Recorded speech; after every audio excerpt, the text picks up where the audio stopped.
Hello there YouTube and welcome to my second Fallout 4 build that was created and designed specifically for survival mode. In addition to the 50 Fallout 4 builds I have for non-survival, I'm hoping that I will be getting a new survival build out roughly once every month, so if you want to see more of them, make sure you subscribe. If you're looking for any particular sections, then use the timestamps in the description, but if you want to see the whole build, then just like, subscribe and keep on watching. The Scavenger grew up on the streets. He never got the chance to go to school or get a job or live a normal life. Every day he would wake up under whatever shelter he had found the previous night, and then focus entirely on just finding enough food to make it through another day. Life was hard, but simple. When your entire focus is on surviving, you don't have time to consider the complexities of life. You do whatever it takes to get by, and keep on doing that for as long as you can manage. When something comes and changes things for you, then you find a way to adapt to it. When a recruitment officer approached him in the street and offered him the chance to have a bed and actual meals every day, it was a no-brainer to accept. Army training may have been tough, but there was no way he was going to give up. His small frame and gaunt figure made him seem out of place with the other recruits, but his strength of will and determination let him keep pace with every one of them. Not only did he make it through training, but he also became well respected by his fellow soldiers, finding a level of respect and camaraderie that he had never known before. He enjoyed his time in the army for many years, finding it far easier than life on the streets, but still providing him with plenty of purpose. Conflicts kept escalating though, and it was inevitable that he would find himself on the front lines, a rifle in his hands and fearful faces all around him. When the shots started, everyone ran to cover. People were shouting and screaming, and he saw soldiers fall to either side of him, alive one second and the next dead. Instinct took over, and the Scavenger cowered in a corner, waiting for the firefight to cease, but it seemed to take an eternity for a break in the fighting to occur. Only a handful of American soldiers were around him, and he was dragged up by one of them, and told to keep a watch for any Chinese soldiers still left alive. He shouldered his rifle and stared dead ahead of him, the fear he felt preventing him from blinking. His view was that of dozens of dead men from either side, and when one of the bodies rose from the ground, he at first assumed he was seeing things. When the man looked at him and raised his own rifle though, the survivor knew what he had to do. He squeezed the trigger on his rifle and watched silently as the man fell to the ground. After he returned to base, he made a request to leave the army as soon as possible. Life on the streets wasn't easy, but he knew it was better than the kill or be killed lifestyle that he had just experienced. Life back as a civilian seemed far harder than it had before. He could no longer sleep as he once had, and he noticed the looks of passers-by. After a few days, he came across another veteran who told him about a support group he could join to help him transition back into civilian life. The group was more than he ever could have hoped for. People there listened to him, and he was able to share in the experiences of others too, and go some way towards helping them. Best of all though was the woman who ran the group. She was kind and caring, having decided to dedicate her life to helping soldiers returning from the war. The two got to know each other from their time spent in the group, and eventually they fell in love. The Scavenger saw this woman as his saviour, and the least he could do to repay her was give her the rest of his life. Their time spent together only lasts a short while. The bombs fall and they are rushed to Vault 111, in which the Scavenger will be powerless to prevent the death of his wife and the kidnapping of his son. When he leaves the vault, he is back to square one, once again living alone on the streets, and having to do whatever he can to survive. The special stats for this build are Strength 3, Perception 5, Endurance 3, Charisma 3, and Intelligence of 1, Agility 7, and a Luck of 7. I've received comments recently telling me that I've gone over on my special stats with these builds, so I will take the time now to point out the fact that there is a special book underneath Sean's crib in your old house in Sanctuary, which gives you a bonus special point. All these builds include that point, as there's no reason for you to skip over it at the start of the game. A Strength of 3 is going to be most helpful for some bonus carry weight, but also provides us some options in the fact it unlocks the Armourer perk for us to take if we so wish. Although I didn't do this whilst playing, it may prove a smart move for you to do, for if you don't get lucky with armour drops. Perception is at 5, mostly for perks, but also to give us good VATS accuracy. We use VATS-based combat regularly with this character, so as to make full use of criticals, but we still need our standard VATS shots to be able to hit reliably. Endurance is quite low for this build, sitting only at 3. Do not charge into a fight. I cannot stress this enough. If you're not being careful, then you will die. I didn't want to leave endurance at 1, as this would make dying happen way too often, but I didn't want this build to be one that's used for open combat either. Charisma is also at 3. This is less for making money and more for increasing our carry capacity and keeping us alive. Unsurprisingly, I'm going to be using Lone Wanderer in this build, and can you really blame me? In addition though, it does make speed checks a little easier to pass, and grants us a few more caps when bartering too. Intelligence is the dump stat of this build. The Scavenger is not smart. He didn't receive an education, and hasn't had a real opportunity to expand his mind. In practical terms, this is going to prevent us from getting the gun modding perks, and reduce the amount of experience we normally earn. However, this will be countered early on. Agility and Luck are the highest stats of this build, sat at 7. Agility serves the dual purpose of increasing stealth and our action point pool, whilst Luck is all about building up those criticals faster. Both of these stats are also essential for getting us to the perks we will want as soon as possible. The essential perks for this build are Demolition Expert, Lone Wanderer, Sneak, Idiot Savant, Better Criticals, and Ninja. Demolition Expert is the main damage dealing perk of the build. Both grenades and mines will serve us incredibly well when playing, and you will always want a good supply of them on your person.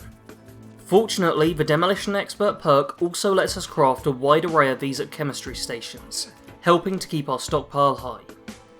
Lone Wanderer is the best perk in the game. I'm almost certain that's fact now. Feel free to debate me in the comments, but in the hundreds of hours I've spent playing, no perk has ever done as well for me as this one. Sneak is another great perk. Not only will it make you harder to detect, and help you get more sneak attack criticals, but it will also let you walk straight over traps once you've invested in it a few times. I spoke in my previous build about how useful this is, as there's nothing as annoying as playing for an hour, stepping on a mine, and then having all your progress lost. Idiot Savant is the perk which is going to balance out our incredibly low intelligence. This way we get to play a high luck, low intelligence character while still levelling at a fast rate. Make sure to take this perk as early as you can afford to, ideally at level 2, as the sooner you take it, the faster you will be able to get other perks. The next perk of the build is Better Criticals. We don't hit hard with our guns, but we're going to need to deal a good amount of damage at times. The solution to that is Criticals. With this perk they deal even more damage, and who doesn't like dealing more damage? The final perk in Essential is Ninja. This multiplies sneak attack damage, and will be most useful for us to either weaken tough enemies at the start of a fight, or thin out crowds by dropping weaker enemies with a single shot, so we don't end up getting swarmed. Although you'll mostly be using this perk with your guns, don't forget that it gives a huge boost to hidden melee attacks, so if you're able to get one in, then go for it. The additional perks for this build are Awareness, Locksmith, Critical Banker, Fortune Finder, and Scavenger. Awareness is a handy perk for scouting out a situation, and working out the best way to approach. By scanning enemies you get to see their resistances and level, giving you an indication into how best to deal with them. Although by no means essential, it's still a neat perk to have at your disposal. Locksmith is a perk I loved when I was first playing Fallout, but then lost interest in quite rapidly.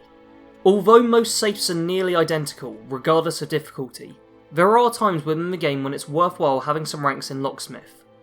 For example, something I did whilst playing was sneak into the back entrance of Hallucinogen Inc., letting me only have to deal with one gunner instead of fighting my way through a particularly tricky location.